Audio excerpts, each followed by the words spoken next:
This is week 4.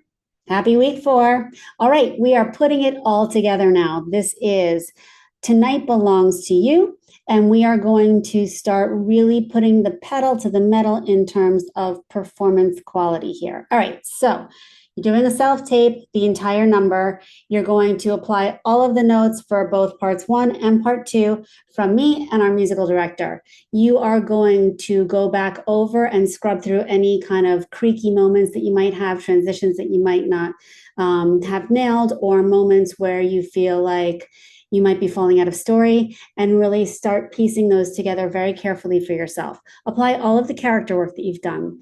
If you need to go back to your vocal part track in week 1 and review any of the tricky parts, I know depending on what line you're on, soprano, alto, bari, tenor, it can get a little wonky and it's hard. I think it's hard, being by yourself and singing a line. I had many shows that I did where I was like jumping lines, alto 1, 2 to soprano. I sounded like a cat in heat, I'm sure. But there are moments where my musical director would pull everybody up one at a time, literally during music rehearsal, stand up. This is before we would get into choreo. And he would request that each one of us sing the entire song by ourselves to make sure that everybody was super solid on their lines. Potentially humiliating, but also really proof is in the pudding of who's doing their homework. So maybe use that. That is a impetus for nailing this vocal line as strongly and confidently as you can. Great. Okay. So now I'd love for you to start introducing other elements that support this story. What does that mean? Well, for female presenting, that is makeup, some hair zhuzhing maybe, some wardrobe elements. How would you dress as a teenager going to the prom? Everybody in here is going in as one of the teenagers. So what would that look like for you in this world, right? And so if you're someone that would wear heels, I would like for you to wear heels. If you're somebody that would be wearing tennis shoes, there's that, right? So just depending on the character that you've built, but everybody should be dressed. So it shouldn't be everyday wear, and it definitely should not be your dancer gear, how you're going to prom.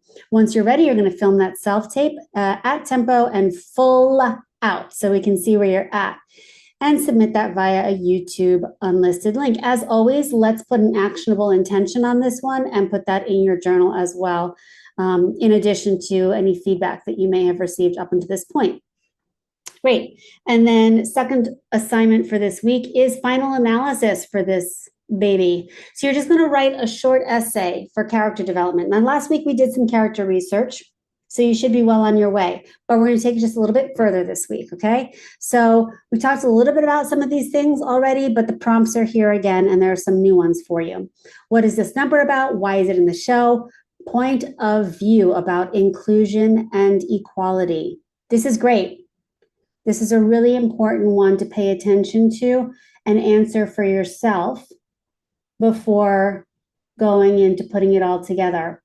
And this speaks a little bit to last week. I asked you, do you think your character is helpful or an obstacle to our hero or heroes or sheroes? Do you stand in their way because of your mindset, or are you their ally? Great question to ask. And the fun part is that there really is no right or wrong, because this is a fictional character and you get to play this out as you see fit and how you best feel like your essence tells this story. So really think this one through.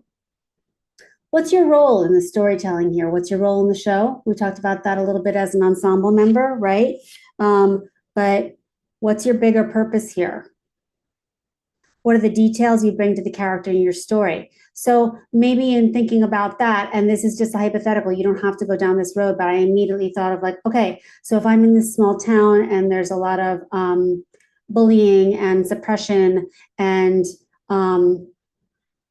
maybe I am coming out, but also I have incredibly strict parents, and the fear of that has kind of kept me playing really, really small in my life until this moment when I see that it's possible. That's just one of a gajillion ideas that I could play around with that kind of fuels me in this number. right? Separately from this, what have you learned so far about your process? And what do you keep in terms of how you've been learning and how you've been setting up your time management and the space that you're working on and the way you're approaching the material? And what would you like to change in order to be effective for the remainder of our semester together? Okay, so you'll do that. You can do that either via a text entry box in the body of the email. You can send that to me via doc or PDF. You could also give me a media recording and just talk it through, but take notes on that so you're not just kind of smushing around. Okay, that's enough. Let me know if you have any questions. I'll talk to you soon. Bye.